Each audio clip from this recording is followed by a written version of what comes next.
J'aime bien tout ce qui est un peu électronique, informatique, donc quand on m'a parlé de satellite, bon déjà moi ça m'intéresse, donc et puis bon c'est quelque chose de nouveau.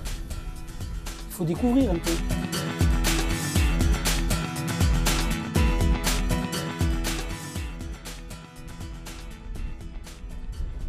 Le feu rouge qui mène à Fontcouverte, oui. Tu prends cette rue et c'est de suite à main gauche. Il est marqué Château du Vieux-Parc qui habite la Panis. Ok. Bon, parce que je ne sais pas si on a rendez-vous là ou s'il va nous attendre à l'entrée du village pour aller au premier champ. Mais je t'appelle sinon. On s'appelle.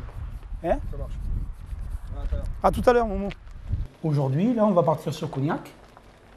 On a rendez-vous à l'entrée de Cognac avec le propriétaire. Et on va aller au champ et on va se mettre en place pour faire la plantation.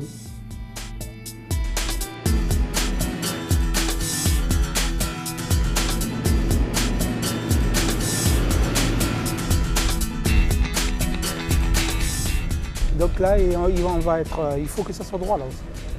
Si possible. Ouais. Donc il faudra, faire la fosse équerre pour avoir le... Mais là, normalement, bon, on va prendre le prolongement de la vigne, donc il ne devrait pas y avoir de problème. Normalement, non. C'est planté à 1 mètre aussi là. Ouais.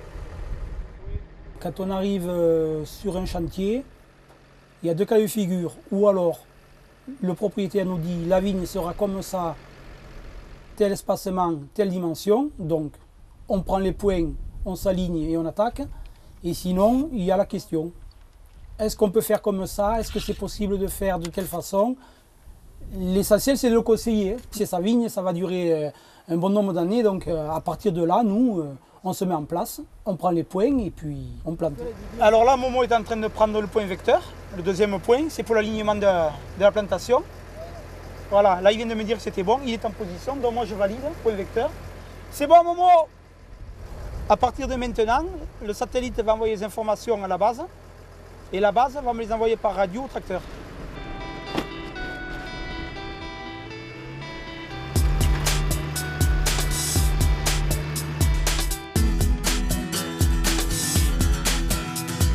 Dans la machine, il y a un guidage donc, par satellite, précision centimétrique. C'est un système de guidage très précis qui sert pour la surveillance, pour l'agriculture et pour les TP. La précision de plantation a pour but avant tout d'améliorer le travail du viticulteur pour les travaux de traitement, de désherbage, de travail du sol, pour le rognage, ça veut dire couper les rameaux. Puis après il y a le visuel aussi. Je suis chauffeur sur la planteuse depuis cette année, c'est la première année. On a repris l'activité d'une ancienne CUMA et donc on m'a proposé ce travail. J'ai été emballé, on va dire, parce que c'est quelque chose de nouveau qui me permet de me déplacer, de voir de nouveaux adhérents. C'est assez pointu, donc c'est le côté technique qui me plaît et franchement je ne regrette pas.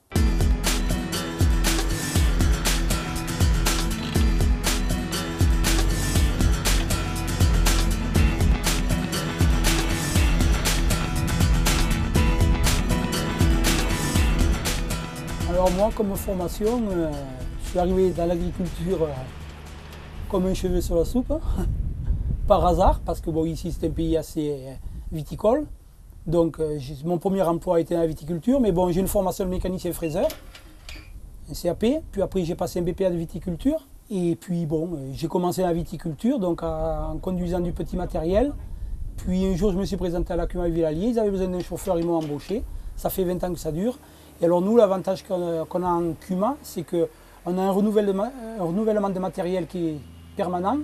Donc tout ce qui sort, tout ce qui est à la pointe de la technologie, on y a droit, quoi.